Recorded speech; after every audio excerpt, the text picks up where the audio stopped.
Hello to you all, Millie Lloyd, hope you're all good.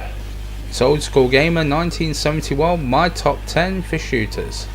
If you could please like, subscribe, comment, I look forward to seeing your list down below in the comments. So my number 10 slot is taken up by Phoenix, an arcade game from 1980 by Amstar Electronics. So anyway, this was at the arcade at the far end of Billy Bates Fairground for years, and St Margaret's swimming baths before it became a bus station. The music is iconic. Space Invaders X shoot 'em up, it was brilliant, and I tell you what, I pumped pounds into this when it was only 10 pence a go. My number 9, Dead Nation, came out for the PlayStation 3 in 2010 and the PlayStation 4 for 2014 and was developed by House Marquee. It's a House Marquee classic. Zombie shoot 'em up. So many zombies to kill, so many weapons to upgrade, an arcade mode as in Hell's Highway which is almost never ending, and a solid twin stick shooter. Good in single player, amazing in online 2 player. My number 8, Resistance Fall of Man, came out for the PlayStation 3 in 2006 and was developed by Insomniac Games. This is such a good solid first person shooter, considering it was a launch title as well. It's set in the UK, it's a good story, fast solid gameplay, it's an alien invasion we are losing. It has got a good multiplayer with large maps, even cooperative plays well as well. A remake of the trilogy would be so very nice.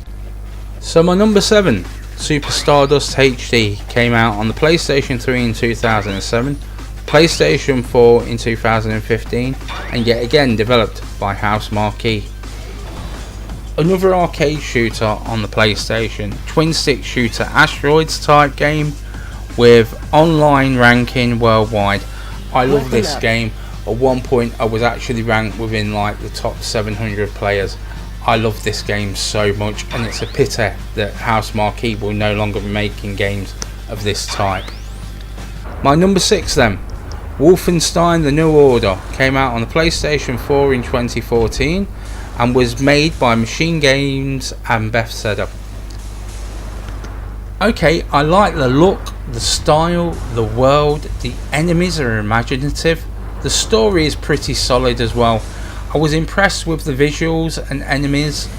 The fact it's single player, it's kind of refreshing to see that nowadays with so much emphasis being put on the multiplayer. And as well, it was a return to form for Wolfenstein that had so many slip-ups. So on to number 5, Time Pilot. Came out for arcade in 1982 and was developed by Konami. Can't believe Konami made so many good games. I used to spend summers in Portsmouth with my grandma, and at a local store they had cheap Amstrad games. They also had an arcade game, a plane shooter set in different time periods depending upon the level. A solid game with a boss at the end of every level. I pumped pounds into this rather than doing what I should have done during the summer.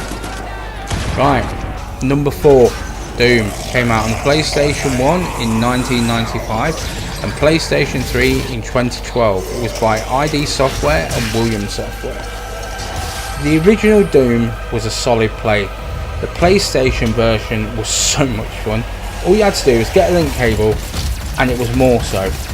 Over the top weapons, secrets. The new Doom is good, but this only just edges it, and I mean only just edges it. I was so close to putting the new version of Doom in there. So my number 3, Time Splitters 2, came out for the PlayStation 2 in 2002, developed by Free Radical Design.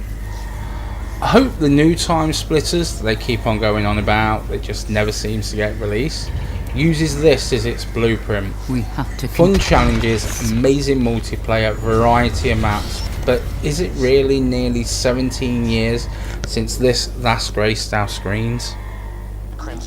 My number 2 then, Borderlands, came out for the PlayStation 3 in 2009 and was developed by Gearbox. I think this is one hell of a game.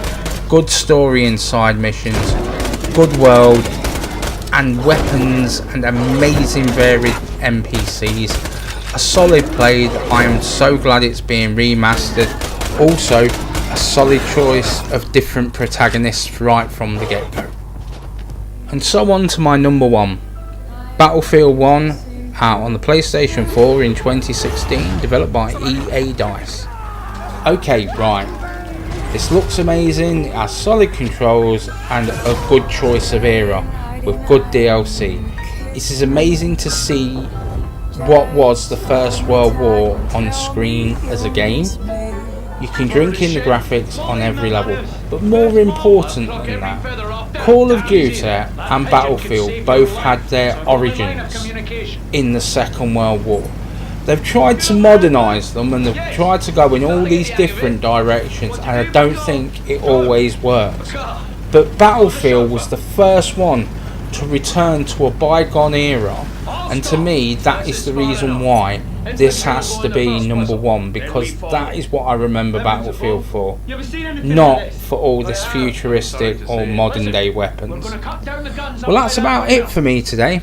Enjoy your day. Old School Gamer 1971 signing off.